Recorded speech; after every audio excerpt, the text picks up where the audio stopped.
This video is audio content only. It does not contain any video footage or images. If you are expecting visual content, please be aware. This is intentionally provided in an audio-only format. We recommend listening to the audio rather than watching the screen. Thank you for your understanding. Welcome to this exploration of the legend of Brunhild. We invite you to step back into the 6th century, where history and myth collide. This narration traces the remarkable journey of Brunhild, from a sophisticated Visigothic princess navigating brutal Merovingian blood feuds to the iconic warrior queen of Germanic legend. We will uncover the political brilliance, the supernatural deceptions, and the enduring legacy of a woman who refused to be silenced. Prepare for a sweeping tale of power, betrayal, and the fire of transformation. Let us begin. Chapter 1. The Visigothic Queen and the Merovingian Blood Feud. To understand the shadow cast by the legendary Brunhild, we must first travel back to the 6th century, to a Europe still reeling from the collapse of the Western Roman Empire. This was the era of the Merovingians, a Frankish dynasty of long-haired kings who ruled over a fractured landscape of shifting borders and constant warfare. In the year 567, a princess named Brunhilde arrived in the Frankish kingdom of Austrasia, bringing with her a level of education and political sophistication that would eventually make her one of the most powerful and feared women in medieval history. Born around 543 in the Visigothic capital of Toledo in what is now central Spain, Brunhilde was the daughter of King Athanagild. She grew up in a court that still clung to the vestiges of Roman culture, educated in the arts and the complexities of governance. When King Sigebert I of Austrasia sent an embassy to Toledo loaded with lavish gifts to ask for her hand, it was a move intended to bring prestige to his own house. Sigebert was the grandson of Clovis I, the great unifier of the Franks, but the empire had since been carved up among Clovis's descendants. Sigebert's marriage to a high-born Visigothic princess was a pointed critique of his brothers, who had often chosen wives from much lower social stations. Brunhilde's arrival at the court in Metz marked the beginning of a transformation. She converted from her native Arian Christianity to Roman Catholicism upon her marriage, and for a brief time it seemed she would simply be the polished, virtuous queen the chroniclers described. However, the political landscape of the Merovingians was a powder keg, and the spark that ignited a 40-year cycle of violence came from a sibling rivalry. Sigebert's half-brother, King Chilperic of Neustria, grew envious of the noble match Sigebert had made. In an attempt to match his brother's prestige, Chilperic sent for Brunhilde's sister, Galswintha. But Chilperic was already deeply involved with a mistress named Fredegund, a former slave who possessed an iron will and a ruthless streak that matched the kings she served. Galswintha, unhappy with the presence of courtesans and mistresses at court, demanded they be removed. Chilperic's solution was swift and brutal. In 568, Galswintha was found strangled in her bed, and within days, Chilperic formally married Fredegund. This murder did more than just end a marriage. It launched a blood feud that would consume generations and provide the raw emotional core of the Brunhild legend. Brunhilde was devastated by the death of her sister, and her grief quickly turned into a cold, calculating desire for justice. She persuaded Sigebert to go to war, or at the very least to demand retribution. Legal mediation was sought through their brother, Guntram of Burgundy. Under Guntram's arbitration, it was decided that Chilperic would turn over Galswintha's dower lands, the strategic cities of Bordeaux, Limoges, Cahors, Biarritz, and Bigorre, to Brunhilde as restitution. Chilperic, however, was not a man to give up territory easily. The peace was fragile and eventually shattered when Chilperic invaded Sigebert's lands, leading to a full-scale civil war between the two brothers and their formidable queens. The conflict reached a fever pitch in 575. Sigebert had successfully pushed Chilperic back to the city of Tournai and was on the verge of being recognized as the sole ruler of the Frankish lands. But Fredegund was not finished. She took the initiative and hired 2 assassins who managed to reach Sigebert at Vitry-en-Artois. Using poisoned daggers known as scram-soxy, they struck him down just as he was celebrating his victory. Brunhilde's world collapsed. She was captured and imprisoned in Rouen, her young son Childebert II whisked away to safety by loyalists. It was during this period of captivity that Brunhilde displayed the first signs of the tactical brilliance and survival instinct that would define her long reign. Merovec, the son of her enemy Chilperic, came to Rouen and, in a shocking turn of events, married his father's captive enemy. This union was likely a bid for the throne, but it was short-lived. Chilperic eventually forced the marriage to be dissolved, and Merovec met a tragic end. But the chaos allowed Brunhilde to escape and return to Austrasia. Back in her own kingdom, Brunhilde faced a new kind of battle, the resistance of the Austrasian nobles. These were warrior lords who had little interest in being governed by a foreign woman, especially one who sought to centralize power and impose administrative reforms. Despite their hostility, Brunhilde successfully seized the regency in the name of her young son. She was an administrative reformer at heart, likely influenced by her Visigothic upbringing. She set about repairing the old Roman roads, some of which are still known today in parts of France as the Chaussée Brunhaute. She commissioned churches and abbeys, restructured the royal finances, and reorganized the army. Her goal was to rebuild a state that functioned with the efficiency of the Roman past. But every step she took toward order was met with pushback from the fractious aristocracy. Her political sophistication was most evident in her diplomatic maneuvers. In 587, she helped negotiate the Treaty of Andelot, a crucial historical document between Guntram, Childebert II, and herself. This pact secured the Burgundian succession for her lineage and grounded her power in a formal legal framework. Furthermore, her correspondence with Pope Gregory the Great reveals her influence on the international stage. The Pope recognized her authority, even using the granting of the pallium, a sacred vestment, to Bishop Syagrius of Autun as leverage to encourage Brunhilde to suppress paganism. Gregory urged her to use her royal power to destroy idols and cut down sacred trees that were still being worshipped by the Frankish peasantry, showing that she was viewed as the primary defender of the faith in the region. The rivalry with Fredegund continued to simmer in the background, manifesting in a series of assassination plots and border skirmishes. When Chilperid died in 584, Fredegund became the regent for her own son, Clothar II, and the 2 queens remained locked in a struggle for the soul of the Frankish Empire. Brunhilde's power grew as she managed to convince King Guntram, who was heirless, to adopt her son Childebert as his own. This move secured the succession of Burgundy for her lineage, but it also made her a target for every noble who feared a powerful monarchy. 3 dukes, Rauching, Ursio, and Bertefrid, conspired to kill her son, but Brunhilde's network of spies was superior. The plot was uncovered, and the conspirators were hunted down and executed with a ruthlessness that began to tarnish her reputation among the clergy and the common people. By the time her son Childebert died at the age of 26 in 596, Brunhilde had been a central figure in Frankish politics for nearly 30 years. She immediately stepped in as regent for her grandsons, Theudebert II and Theuderic II, effectively ruling both Austrasia and Burgundy. However, the internal pressures of the Merovingian court were relentless. Her elder grandson eventually turned against her and exiled her from the Austrasian court. Legend says she was found wandering in the countryside by a peasant who led her to the court of her other grandson, Theuderic, in Burgundy.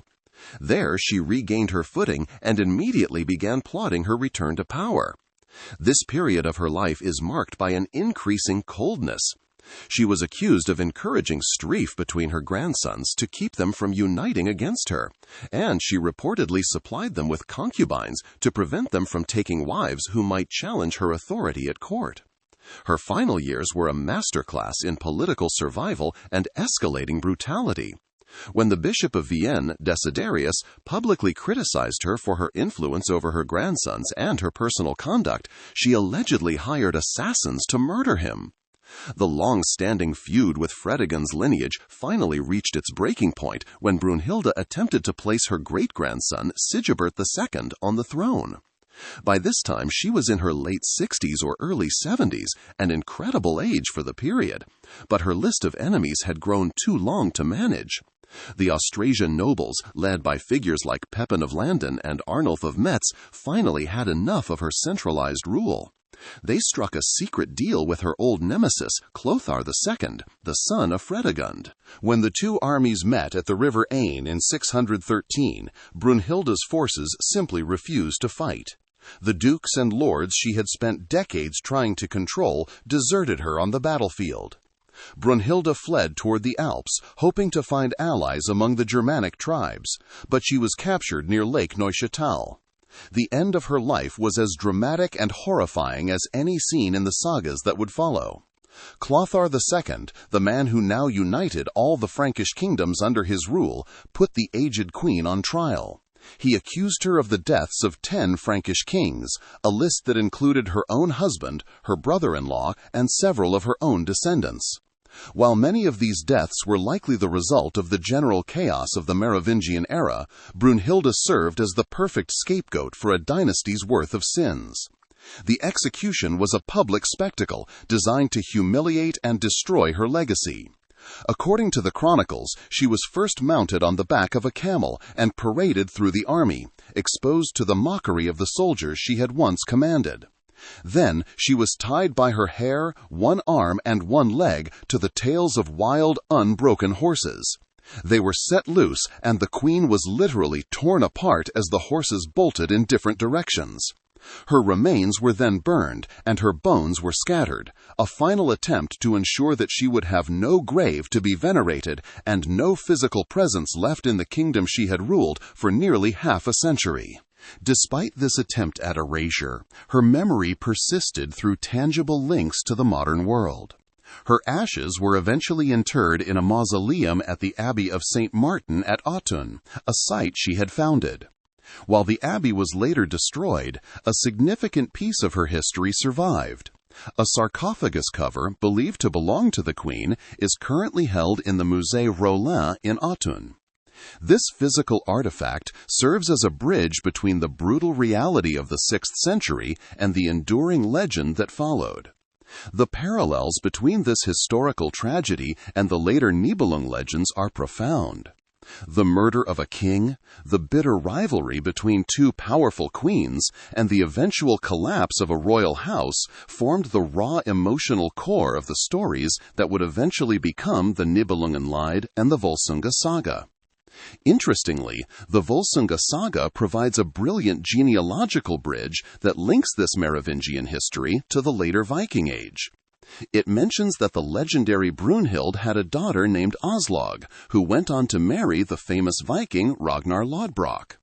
This connection suggests how the memory of the historical queen was not just preserved, but expanded, weaving her into the very fabric of Northern European identity.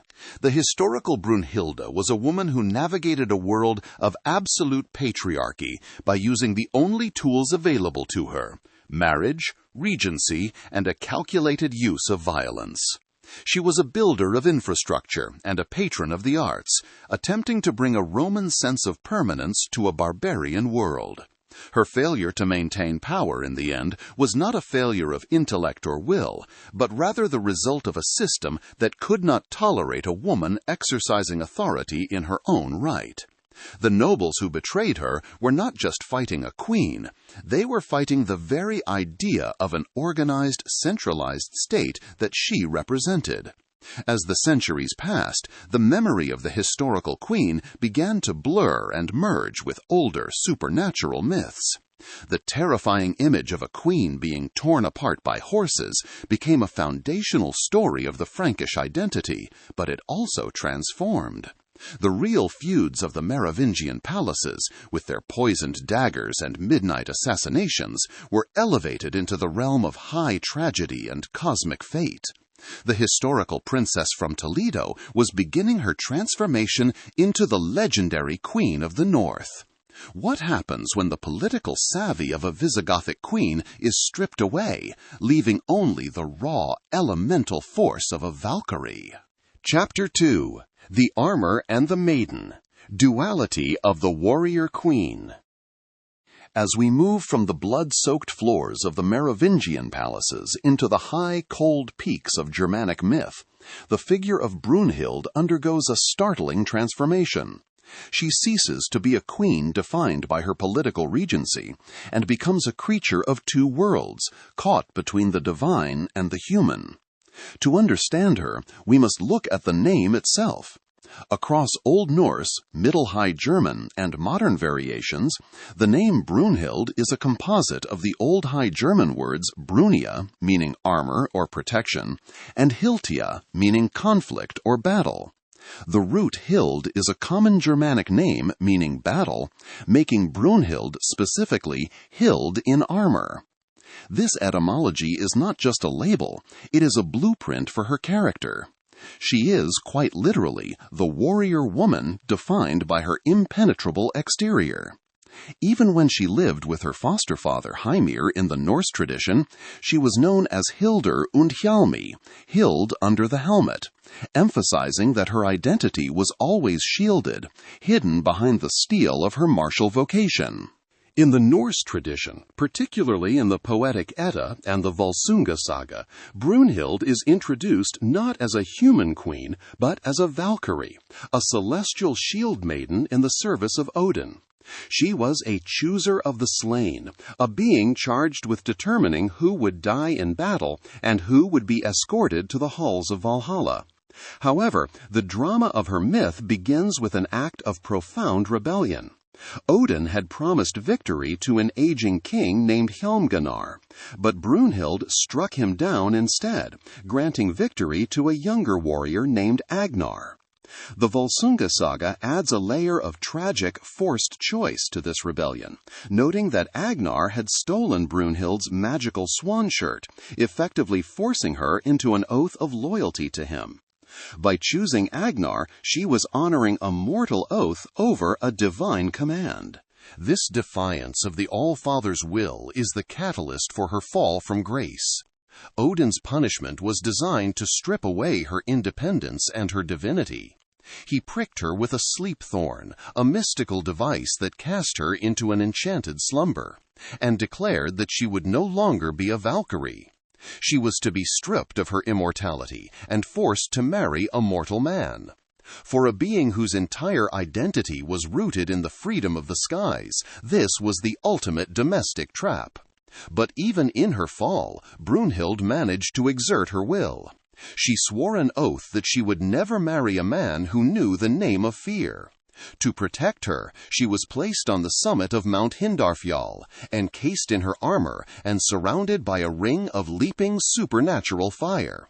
While the fire motif is the most famous, the Danish ballad Sivard og Brunhild offers a striking visual alternative, placing her atop a glass mountain, a cold, slippery barrier that only the most determined hero could scale. This is the ancient, primal source of the Sleeping Beauty fairy tale, but there was nothing soft about this awakening. When the hero Sigurd, the dragon slayer, finally reaches her, he finds what he thinks is a male warrior in full plate armor. It is only when he uses his sword, Grum, to cut the armor away, armor that had grown so tight it seemed to be a part of her skin, that he realizes he has found a woman. In this Norse version, the awakening is an initiation into wisdom. Brunhild becomes Sigurd's mentor, teaching him the secrets of the runes and the runes of relief to help women in childbirth.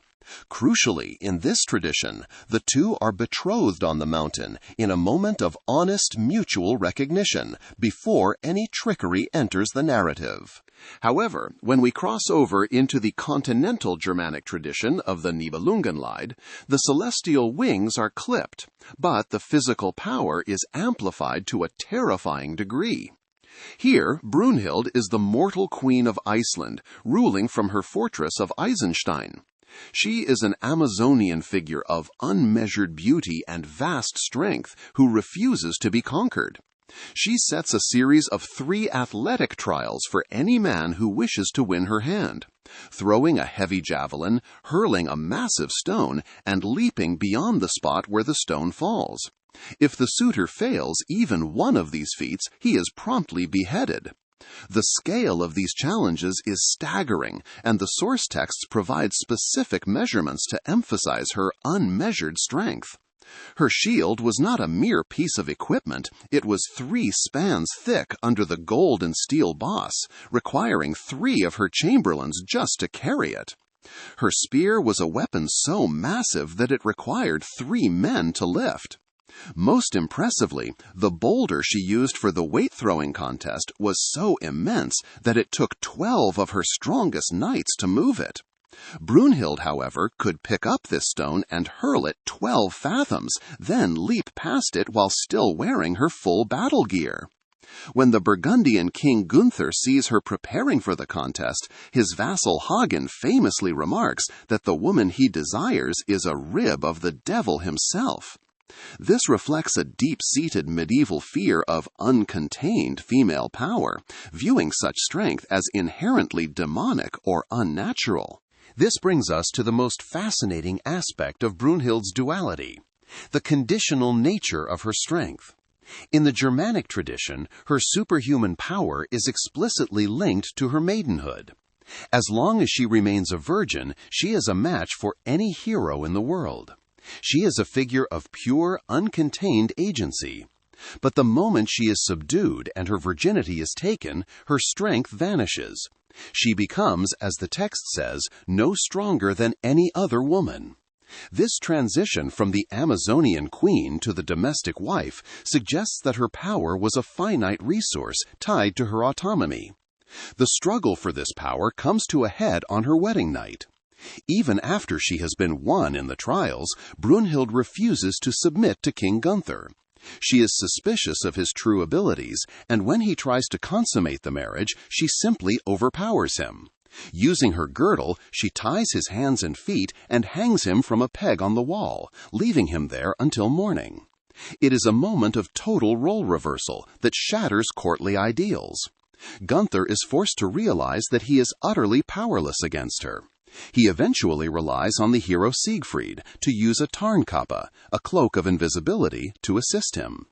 Through a web of deception and physical subdual, Brunhild is finally broken, and her extraordinary strength is extinguished. This loss of power is a profound psychological blow. When Brunhild wakes the morning after her strength is taken, she is pale and diminished. Her ability to throw boulders and leap vast distances is gone, replaced by the standard expectations of a medieval queen. She is stripped of her martial armor and forced into a world of courtly politics. Yet, the duality remains beneath the surface. She may have lost her physical might, but her pride and her sense of honor remain as sharp as ever. In modern culture, we see the remnants of this duality through Richard Wagner's 19th-century opera cycle, The Ring of the Nibelung. Wagner is responsible for the most iconic visual image of Brunhild, the warrior in the horned helmet and breastplate. While the horned helmet is historically inaccurate for real Vikings, it was a deliberate choice by Wagner's designers to emphasize her otherness and her ancient primal strength. Wagner took the Norse Valkyrie and the German Queen and fused them into a character who represents the struggle between divine law and human agency. This duality, the celestial and the terrestrial, the invincible and the vulnerable, creates the tension that drives the entire Nibelung legend. Brunhild is a character who is constantly being unlocked or broken open. Sigurd cuts her out of her armor.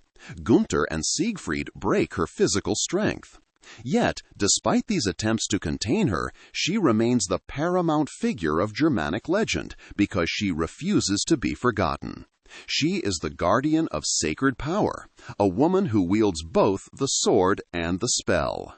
She stands as a symbol of the vril, or the internal flame, the fire of initiation that requires a hero to walk through flames to reach her.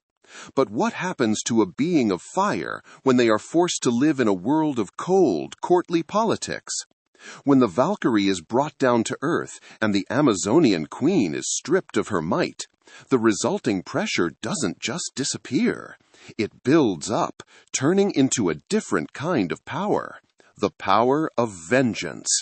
If Brunhild could no longer throw a boulder, she could still throw a kingdom into chaos. This brings us to the dark heart of the deception that defined her life. If Brunhild was truly a being of such perception, a seeress who could interpret runes, how could she be so easily tricked by a man in a magic cloak? Chapter 3: Shifting Guises and Broken Oaths. The tragedy of Brunhild is not merely a story of a woman wronged. It is a complex study in how supernatural forces can be used to erode human agency and identity. If the first half of her legend is defined by her extraordinary power, the second half is defined by the systematic dismantling of her reality through a web of lies that would make a modern spy thriller look simple. At the heart of this web is a series of supernatural interventions, magic potions, shape-shifting, and the strategic breaking of sacred oaths that turn a story of heroic love into a nightmare of gaslighting and betrayal. To understand how Brunhild, a woman who could interpret runes and see the future, was led to her doom, we have to look closely at the mechanics of the deception practiced by the men she trusted most. In the Scandinavian tradition, the breakdown begins almost immediately after the high point of her first meeting with Sigurd. They have pledged themselves to each other. They have shared wisdom and runes. They have exchanged vows of eternal fidelity. But Sigurd is a hero with a destiny that requires him to interact with the world of men, and he eventually rides away to the court of the Burgundians, the Jukingar. It is here that we meet the true architect of the tragedy, the sorceress Queen Grimhild, the mother of Gunnar and Gudrun. Grimhild is a figure of immense and terrifying power, a woman who understands that the heart is a battlefield that can be won with chemistry as much as with steel. She recognizes that Sigurd, with his dragon gold and his peerless reputation, is the ultimate prize for her daughter Gudrun. But there is the problem of his existing vow to Brunhild. To solve this, Grimhild prepares a potion of forgetfulness.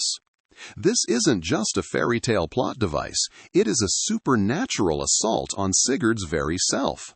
When Sigurd drinks from the horn offered by the queen, the memory of Brunhild, the wall of shields, the ring of fire, the shared runes is wiped clean from his mind. He doesn't just forget a promise, he loses an entire chapter of his life. This is perhaps the most profound betrayal in the legend, yet the victim, Sigurd, is unaware he has even been betrayed. He marries Gudrun in a state of supernatural amnesia, a man living a life built on a foundation of erased truth. The horror of this potion lies in its permanence and its silence. Sigurd continues to live as a hero, but he is now a hollowed-out version of himself, a man whose past has been edited by a third party.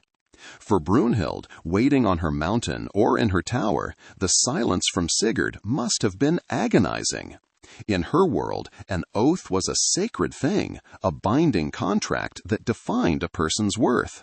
To have that oath ignored without explanation was a social and spiritual death sentence.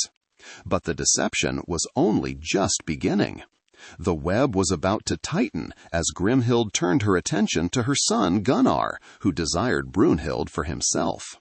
This leads us to the most famous and technically complex deception in all of Germanic lore, the second wooing of Brunhild. In the Norse Volsungna saga, Gunnar is determined to win the woman behind the flames, but as we've seen, his horse refuses to cross the fire. The supernatural solution is an act of identity theft. Using the magic taught by Grimhild, Sigurd and Gunnar literally exchange shapes. This is not merely a change of clothes. It is a total physical transformation, where they take on each other's faces and voices. In the continental German tradition of the Nibelungenlied, the method is slightly different, but equally deceptive. There, Siegfried uses his Tarnkappe, the cloak of invisibility he stole from the dwarf Alberic, which grants him the strength of 12 men and allows him to stand unseen beside Gunther during the trials. Consider the psychological weight of this scene. Brunhild, who has sworn to only marry the man who can surpass her, watches what she believes is King Gunther performing impossible feats.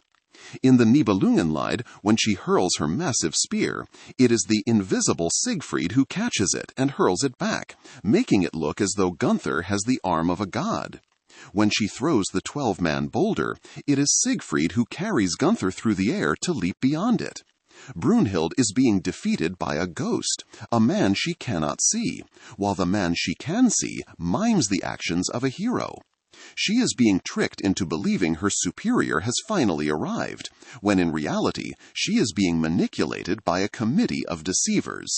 The deception reaches its most intimate and disturbing level during the 3 nights of the proxy wedding. In both traditions, after the fire is crossed or the trials are won, Sigurd, disguised as Gunnar, must share a bed with Brunhild to seal the contract. To maintain the lie and preserve her for the real Gunnar, Sigurd places his sword, Grum, between them in the bed. He tells her that this is a ritual requirement, or a vow he must keep. To Brunhild, this sword represents a strange form of respect, or perhaps a lingering echo of the man she once knew. But in reality, it is a cold, steel boundary of a lie. Sigurd is sleeping next to the woman he once loved, a woman who believes he is someone else, while he himself has no memory of their past together. It is a scene of profound emotional alienation. During this time, Sigurd commits a final act of thievery that will eventually unravel the entire web. He takes a ring from Brunhild's finger. In the Norse version, it is the cursed ring on Varanaut. In the German version, it is her girdle and a gold ring. He takes these items as trophies of his victory for Gunnar. In the Nibelungenlied, the text even questions his motives, asking if it was pride that made him do it. This is a crucial detail.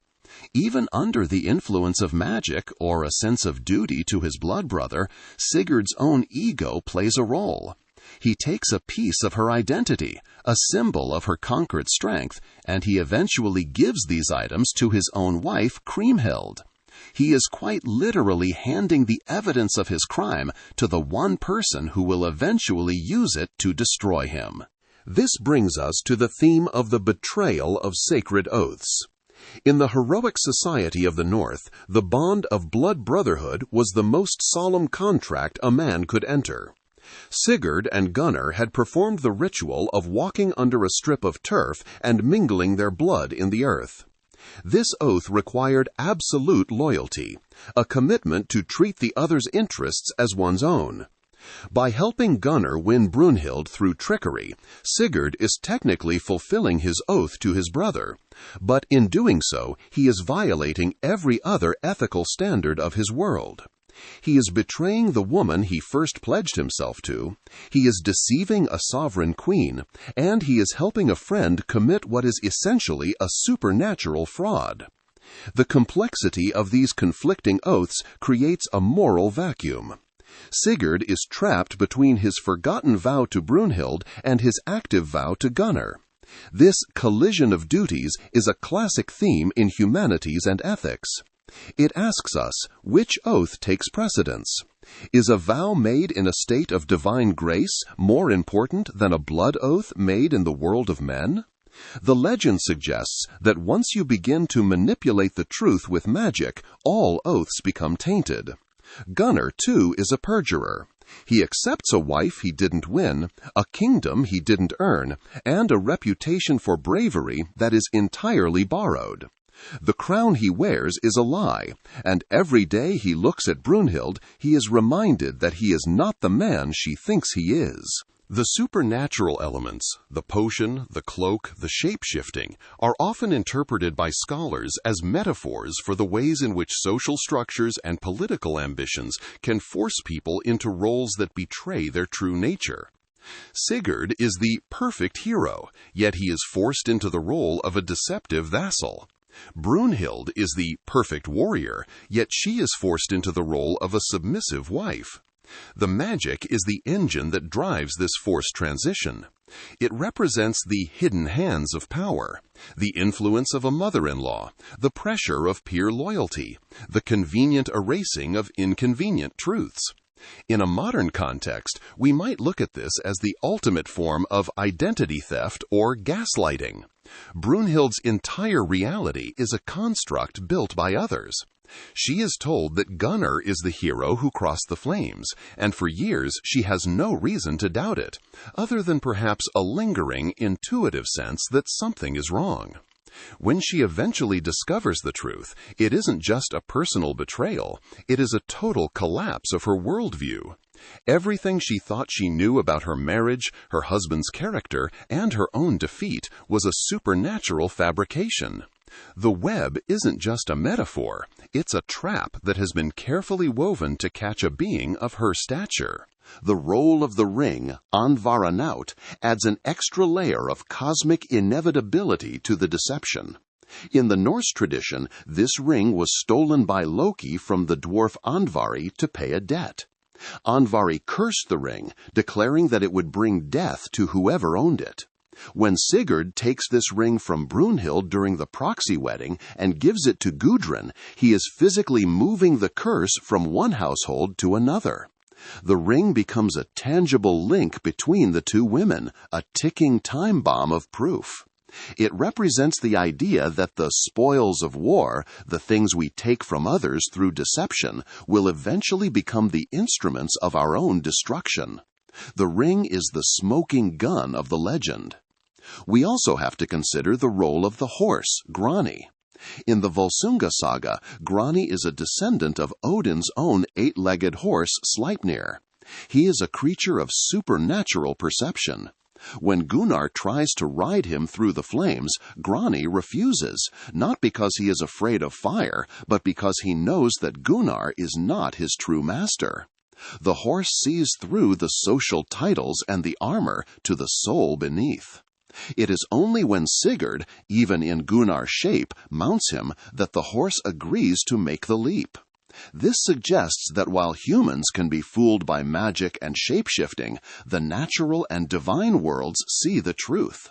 The horse is a witness to the lie, a silent observer of the betrayal of the sacred bond between a rider and his steed. This web of deception also fundamentally changes our view of Sigurd. In many versions of the story, he is the shining hero, the dragon slayer, who can do no wrong. But the Brunhild episodes reveal a man who is deeply compromised. Even if we excuse his initial betrayal because of the potion, his later actions, the wrestling of Brunhild in the dark, the stealing of her girdle, the mocking trophies, paint a picture of a hero who has lost his moral compass. He has become an instrument of the Burgundian court's ambitions. He has allowed himself to be used as a weapon for Gunnar's marriage, a role that is beneath his dignity and a violation of Brunhild's honor. The legend seems to be warning us that even the greatest of men can be corrupted when they prioritize the oaths of men over the truths of the heart. The betrayal of Brunhild also highlights a recurring theme in the humanities, the silencing of the other. Brunhild, as a Valkyrie or an Amazonian queen, represents a form of power that is outside the bounds of traditional medieval society. She is a disruption. The magic used against her is a way to bring her into the fold, to make her manageable. By erasing her memories of Sigurd and tricking her into marriage with Gunnar, the Burgundians are effectively domesticating a force of nature. They are using supernatural means to enforce a social status quo. This is a common motif in myths where powerful female figures are tamed or tricked into marriage. The wildness of the Valkyrie must be suppressed for the stability of the kingdom. But the problem with a web of lies is that it requires constant maintenance. Every person in the court of worms or the halls of the Jukingar is now a part of the conspiracy. Gunther, Hagen, Sigurd, and Queen Grimhild all share the secret. They are bound together not just by blood or oath, but by the shared guilt of their deception. This creates a palace culture of whispers and hidden glances. They have created a perfect marriage for the king, but they have done so by poisoning the well of truth. The tension in the later chapters of the legend comes from the audience knowing that this web is under immense strain. It only takes one person to speak the truth, one slip of the tongue, or one display of a stolen ring for the entire structure to come crashing down. The tragedy is amplified by Brunhild's own intelligence. As a seeress, she was used to being the one with the answers. To be made a fool of, to be the victim of a vile trick, as her rival will later call it, is a humiliation that her pride cannot survive. The magic didn't just defeat her, it made a mockery of her wisdom. It turned her initiatory trials into a rigged game. For someone who lived by the sacredness of the oath and the clarity of the runes, this was the ultimate desecration. She had been invited into a world of courtly love and honor, only to find that it was a hall of mirrors. This supernatural identity theft also raises questions about the nature of love. If Sigurd only loves Gudrun because of a potion, is that love real? If Brunhild only loves the gunner who crossed the flames, is her marriage valid? The legend suggests that love built on deception is a phantom, a hollow thing that cannot withstand the light of truth. The magic in the story is often a substitute for genuine human connection. Gunnar cannot win Brunhild with his own heart or strength, so he uses Sigurd's. Sigurd cannot love Gudrun with his own will, so Grimhild uses a potion. They are all acting their lives rather than living them. As the years pass and the children are born, the weight of the unsaid begins to grow. The sacred oaths that were meant to protect the kingdom have instead become the bars of a cage. Sigurd is a prisoner of his forgotten past. Gunnar is a prisoner of his borrowed glory. And Brunhild is a prisoner of a marriage that never truly happened. The web of supernatural deception has successfully created a stable kingdom on the surface, but underneath, the foundation is rotting. The betrayal of the sacred oaths has created a debt to fate that must eventually be paid in blood. The question that remains as we watch these characters move through their fabricated lives is, how much of this was fate and how much was choice? In the Norse tradition, the Norns weave the threads of life, and perhaps the potion and the shape-shifting were always meant to happen. But in the German tradition, the focus is squarely on the human decisions, the jealousy of a queen, the weakness of a king, and the misplaced loyalty of a hero. Whether it was the gods or the men who wove the web, the result is the same.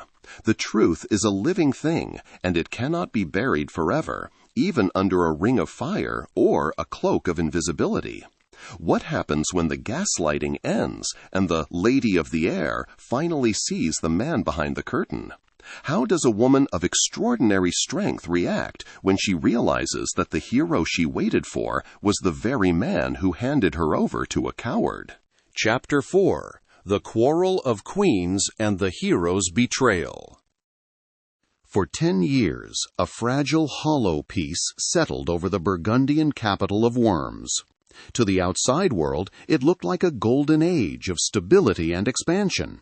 King Gunther ruled with his formidable queen Brunhild by his side, while far away in the Netherlands, Siegfried and Kriemhild governed their own prosperous kingdom. They even attempted to weave their houses together through the most sacred of familial bonds, the naming of their heirs.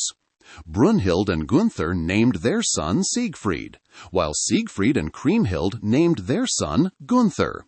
It was a display of unbreakable solidarity, a public declaration that the two kings were brothers in spirit as well as by oath. But beneath this surface of courtly perfection, a poison was moving through the veins of the household.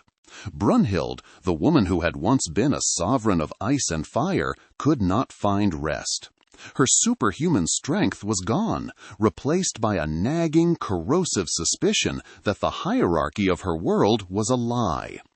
Brunhild's obsession was rooted in the rigid social structures of the Middle Ages, specifically the question of rank. She could not reconcile the fact that Siegfried, whom she had been told was Gunther's vassal, did not pay tribute or act with the expected deference of a subordinate. To her, the sight of a mere liegeman living as an equal to a king was a stain on the honor of the Burgundian house. She eventually convinced Gunther to invite Siegfried and Kriemhild to Worms for a great festival, ostensibly to celebrate their friendship, but in reality she wanted to force a public acknowledgement of her superiority. She wanted to see the man who had once bested her in the trials of strength finally kneel. The tension finally snapped during a moment that has become one of the most famous scenes in world literature, the Quarrel of the Two Queens.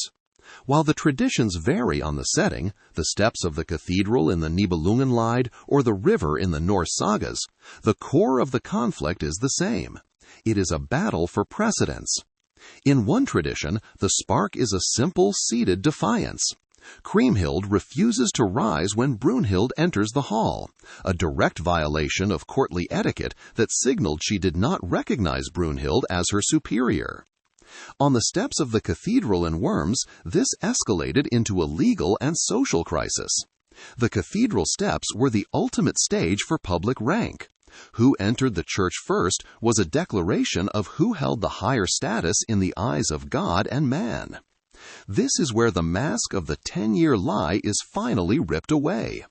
Kriemhild, pushed to her breaking point by Brunhild's arrogance and her insistence that Siegfried was a mere servant, decides to use the smoking gun she has held for a decade. She hurls the truth of the wedding night back at Brunhild, exposing the supernatural fraud that placed her on the throne. To prove it, she produces the evidence Siegfried foolishly stole from the marriage bed: Brunhild's golden ring and her silk girdle. These were not merely pieces of jewelry. In the context of the legend, they were trophies of a perceived sexual conquest. Kriemhild's revelation suggested that Brunhild had been broken by a man who was not her husband, while her actual husband stood by, a silent and complicit witness to his own inadequacy.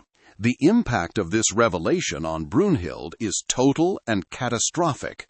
In an instant, her entire identity as a woman of honor and a queen of strength is annihilated. She realizes that her public life is a farce and that her private intimacy was a violation orchestrated by the very men she was supposed to trust. The psychological term we use today is gaslighting, but in the 13th century it was described as a fever of pain that consumed the soul. Brunhild retreats to her chambers and refuses to eat or speak. She is no longer just a woman scorned. She is a woman whose reality has been deleted. Her grief becomes the engine of a murder plot, and she makes it clear to Gunther that she cannot live in a world where Siegfried exists as a living witness to her shame. This is the moment where the legend shifts from a story of magic and romance into a dark, political thriller. Gunther, weak-willed and trapped by his own shared guilt, is eventually swayed by the ruthless logic of his most loyal vassal, Hagen of Tronje. Hagen is a fascinating character because he represents the dark side of the heroic code. He doesn't care about magic potions or celestial destinies. He cares about the stability of the Burgundian throne. He sees that Brunhild's public humiliation has weakened the crown, and he decides that the only way to restore that honor is to eliminate the man who caused the disruption. Hagen is a master manipulator who realizes that Siegfried's physical invulnerability requires a psychological approach. He orchestrates a fake war, spreading rumors that the Saxons and Danes are preparing to invade the Burgundian lands. The irony of this choice is profound. Siegfried had originally won the favor of the Burgundians years earlier by defeating these exact enemies.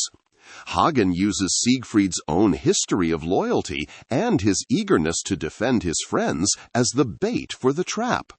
Under the guise of protecting Siegfried in the coming conflict, Hagen approaches Kriemhild and convinces her to reveal her husband's one weakness.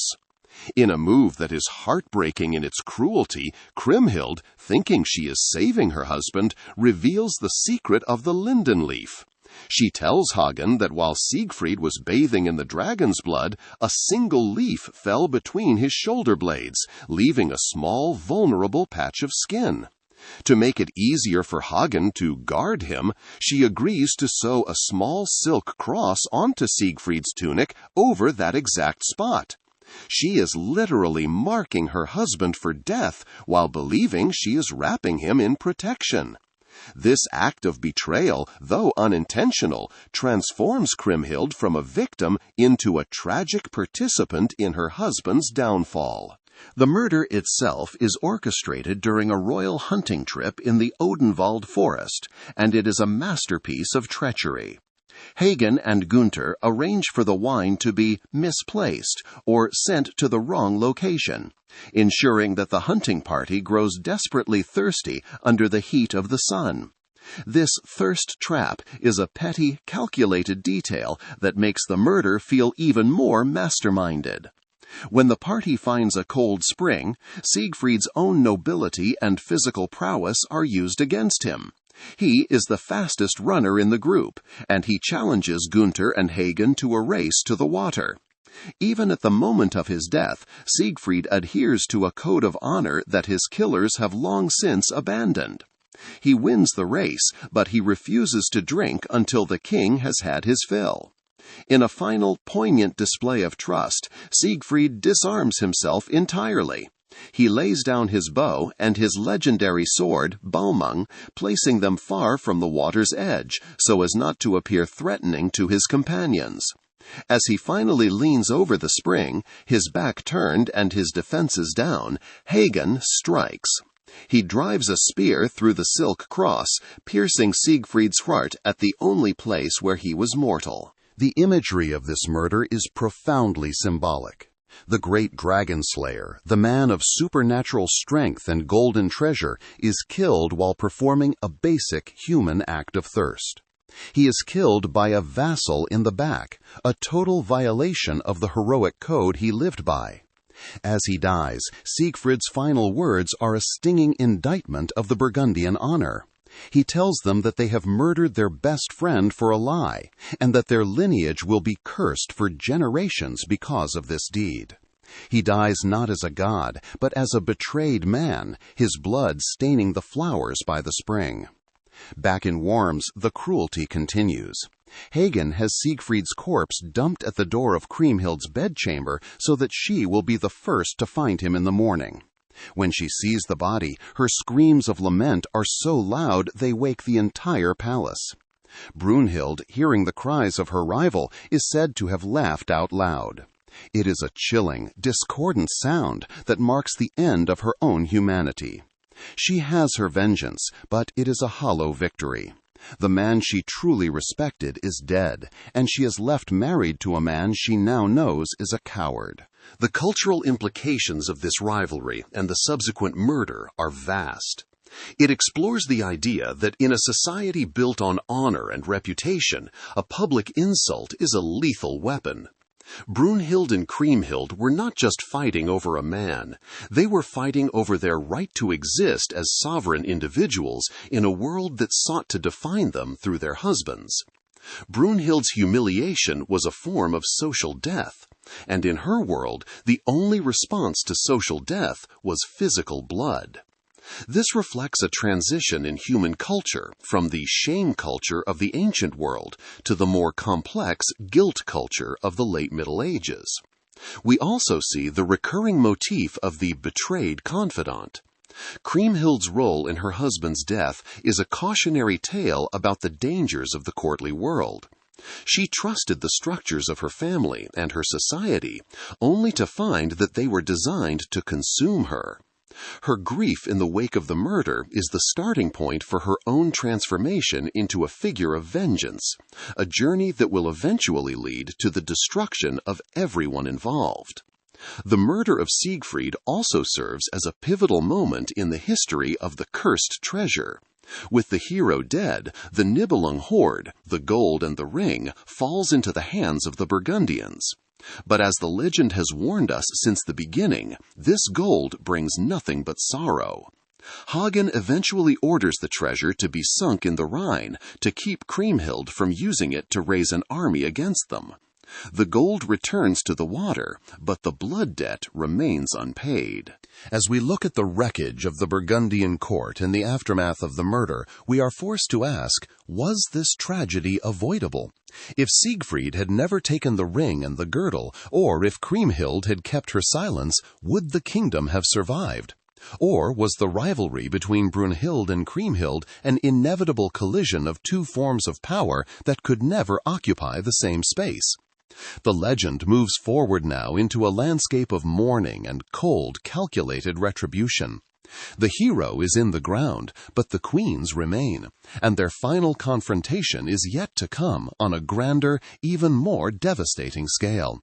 What happens to a queen like Brunhild when the laughter of vengeance fades and she is left alone with the ghost of the man she helped to kill? Chapter 5: The Grave in the Fire and the Modern Icon. The echoes of the murder at the spring had barely faded before a heavy, suffocating silence descended upon the halls of the Burgundians. In the wake of Siegfried's death, the legend of Brunhild reaches its most harrowing and profound conclusion, moving from the realm of courtly intrigue into the stark territory of existential tragedy. While the men of the court were busy washing the blood from their hands and calculating the value of the stolen Nibelung hoard, the two queens were left to navigate the wreckage of their lives in a palace that had become a tomb of its own making. In the continental tradition of the Nibelungenlied, Brunhild's story takes a famously quiet turn. After orchestrating the death of the man who had humiliated her and exposed the fraud of her marriage, she effectively disappears from the primary narrative. She is mentioned only 4 more times in the final 5,000 lines of the epic, becoming a shadow moving through the background of a kingdom sliding toward its own inevitable annihilation. Her silence in these final chapters is not a sign of peace, but rather the stillness of a woman who has achieved her vengeance and found it to be a cold and hollow prize. However, the medieval sequel known as the Nibelungenklage, or the Lament, provides the active resolution that the main epic denies her. In this text, Brunhild is not merely a silent observer of the unfolding doom. When the news of the final massacre at Etzel's court reaches Worms, it is Brunhild who must receive the messenger and face the total extinction of her husband's lineage. In a moment of profound psychological reckoning, she admits her own responsibility for the catastrophe, acknowledging that her pride and her demand for Siegfried's death were the catalysts for the fall of the Burgundians. Rather than fading away into the mists of history, she takes up the mantle of leadership in a broken land. She oversees the coronation of her son, Siegfried, the child she had with Gunther, to ensure the survival of the kingdom and the continuity of the royal line. This version of Brunhild is a survivor who finds a grim administrative purpose in the ruins of her house, transitioning from a figure of mythic violence to a pragmatic ruler of the aftermath. A starkly different, tragic end appears in the Danish ballad tradition, specifically in the poem Saga of Brunhild. Here, the resolution is swifter and more violent, stripping away the layers of courtly mediation. After Sigurd's death, Brunhild approaches Hagen, the man who struck the blow. In a desperate attempt to find a new anchor in a world without her true match, she offers him her love, seeking a union with the only man left who possesses the strength to act. Hagen, however, remains the ultimate agent of tragic consistency. He rejects her offer and kills her, ending the cycle of betrayal with a final act of steel.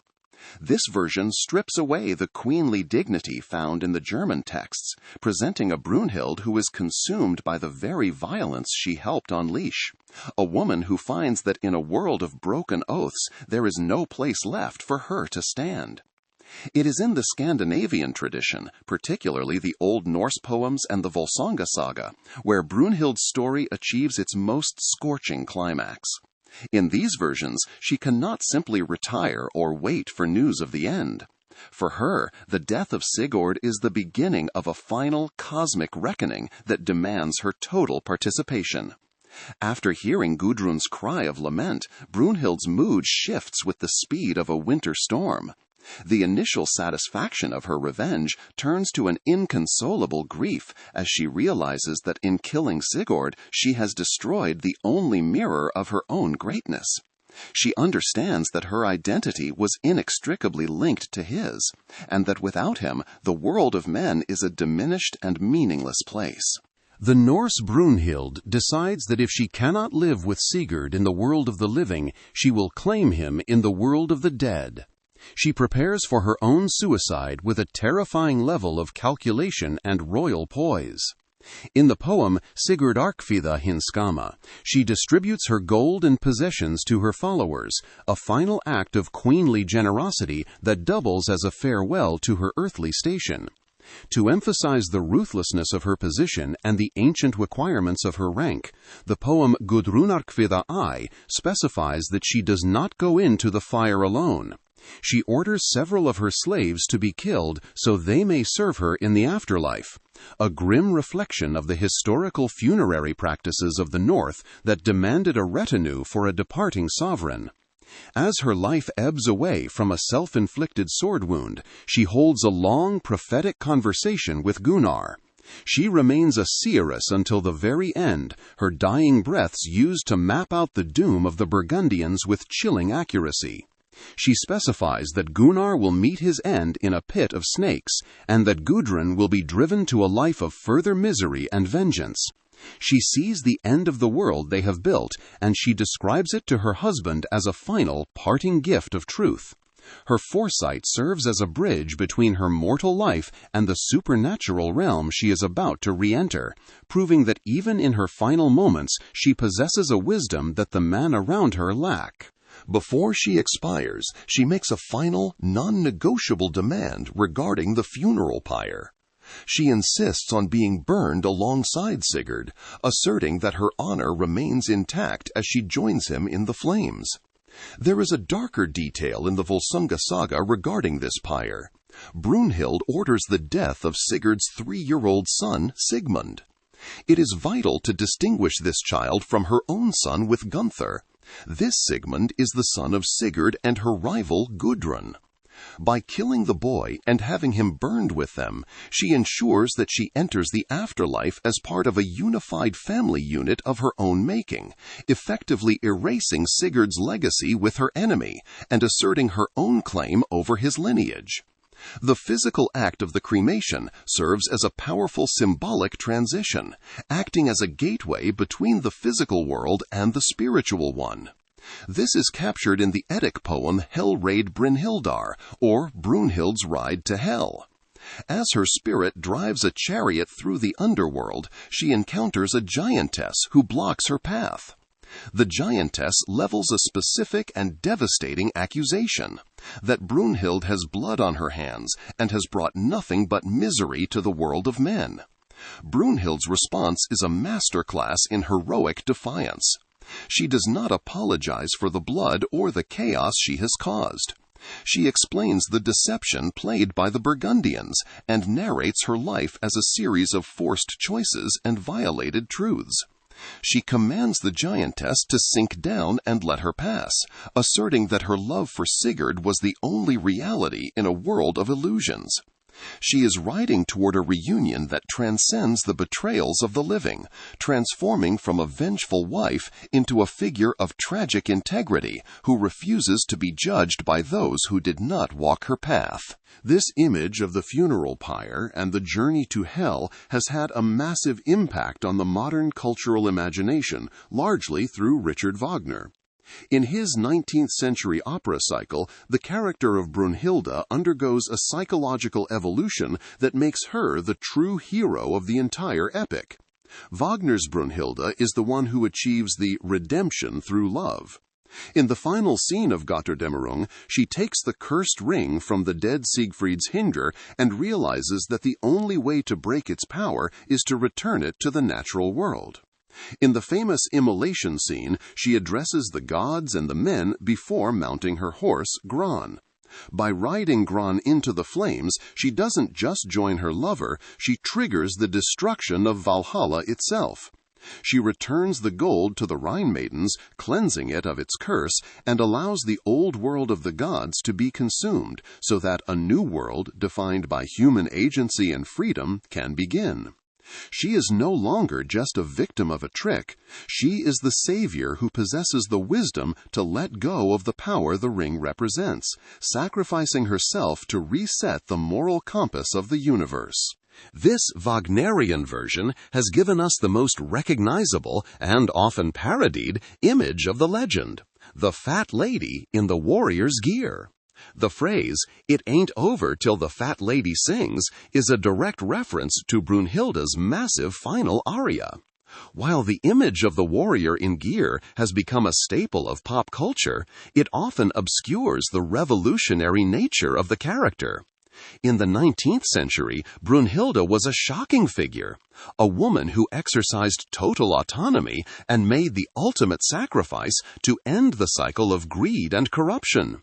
She was a symbol of the new woman, a being who refused to be a pawn in the games of men and who took the fate of the world into her own hands.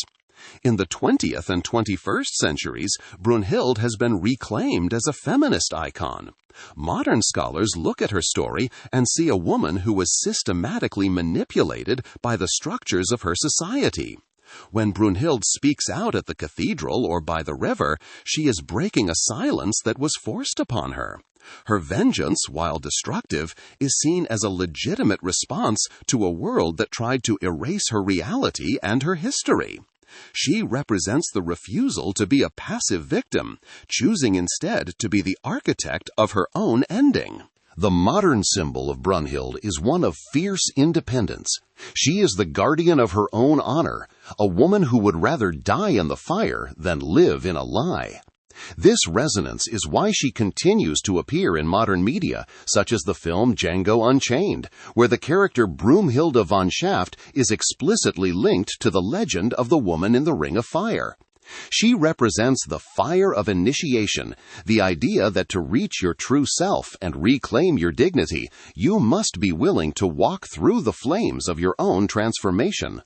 Today, Brunhild stands as a reminder of the cost of power and the weight of the oath. She is a figure who challenges us to consider what we are willing to sacrifice for our integrity. She is the shield maiden who was forced to become a wife, the goddess who was forced to become mortal, and the queen who chose to become a flame. Her story is not a resolution, but an ongoing dialogue about the nature of truth and the power of a woman who refuses to be told who she is by anyone else. As we look back at the journey from the palaces of the Rhine to the peaks of the north, we see that Brunhild has never truly left our cultural consciousness. She is the shadow in every story of a sleeping princess and the fire in every tale of a hero's fall. The image of the woman in the armor, standing at the threshold of the fire, remains one of the most potent symbols in human culture. It forces us to ask, in a world built on deceptions and broken vows, how do we find the courage to walk through our own ring of fire? And once the pyre has burned down to ash, what kind of world is left for the rest of us to inhabit? Her legacy is not found in the gold she left behind, but in the enduring strength of her will and the uncompromising nature of her final choice. The legend of Brunhild serves as a haunting bridge between the brutal realities of Merovingian history and the soaring heights of Germanic myth. Whether viewed as a Visigothic queen or a celestial Valkyrie, she represents the eternal struggle for female agency in a world designed to suppress it. Her journey from the halls of power to the ring of fire remains a profound study of how truth can be manipulated by those who fear a woman's strength. Ultimately, Brunhild's story is not just one of tragedy and vengeance, but of a legacy that refused to be erased by fire or time. She challenges us to consider, in our own lives, are we the architects of our destiny, or are we merely threads in a web woven by others? Thank you for listening to the legend of the woman who chose to become a flame.